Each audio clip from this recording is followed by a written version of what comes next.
सोजत में मीडिया कर्मियों के साथ आयोजित परिचर्चा में गोविंद गिरी महाराज ने बेबाक अंदाज में सभी सवालों के जवाब दिए।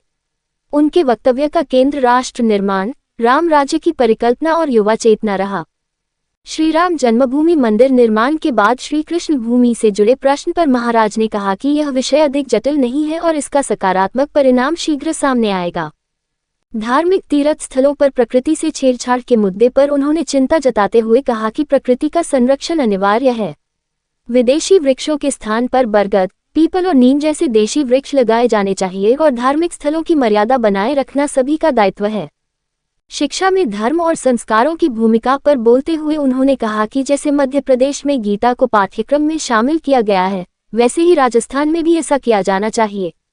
साथ ही उन्होंने सुरेश्वर महादेव मंदिर तीर्थ सोजत की ओर भी ध्यान आकर्षित किया।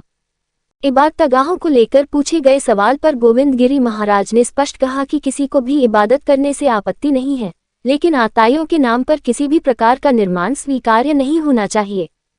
प्रधानमंत्री नरेंद्र मोदी के व्यक्तित्व पर टिप्पणी करते हुए उन्होंने कहा कि उनका व्यक्तित्व अत्यंत विराट है, जिसे शब्दों में सीमित नहीं किया जा सकता। वहीं शिव तांडव स्तोत्र पर बोलते हुए उन्होंने कहा कि इसके पाठ से लक्ष्मी का आगमन होता है।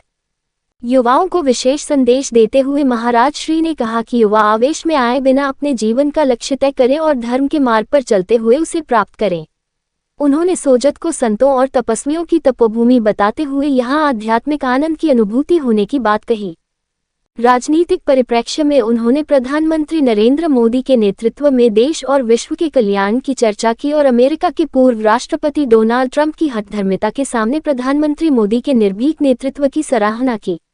इस परिचर्चा में उपखंड पत्रकार अशोक खींची, धन्नाराम परिहार, चेतन व्यास, नत्थाराम बोराना, मीठालाल पनवार, संजय परिहार, आमिर रजा, अक्रम, निर्मल वैष्णव सहित अनेक मीडिया कर्मी उपस्थित रहे।